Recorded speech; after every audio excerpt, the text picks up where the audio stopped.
वैशाख पौर्णिमा ही दान पौर्णिमा म्हणूनही ओळखली जाते. या दिवशी उन्हाळ्याची तीव्रता जास्त असल्याने जीवनोपयोगी आणि थंडावा देणाऱ्या वस्तूंचे दान करणे विशेष फलदायी मानले जाते. या दिवशी खालील गोष्टींचे आवर्जून दान करावे. जलदान सर्वात श्रेष्ठ दान. वैशाख महिन्यात तहानलेल्यांना पाणी पाजणे हे अश्वमेध यज्ञासारखे पुण्य देते. एखाद्या गरजूला किंवा मंदिरात पाण्याचा माठ दान करावा. अन्नदान. गरीब आणि गरजू व्यक्तींना सात्विक भोजन द्यावे. विशेषतः सातू, गूळ आणि तांदूळ दान करण्याचे मोठे महत्त्व आहे. साखर आणि दूध.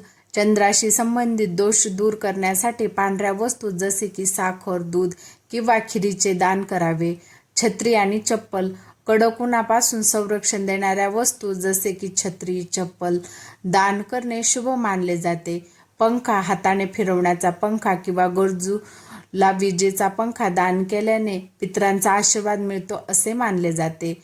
तीळ आणि वस्त्र. तिळाचे दान केल्याने पापाचा नाश होतो, तर नवीन वस्त्राचे दान केल्याने आयुष्यात सुख समृद्धी येते.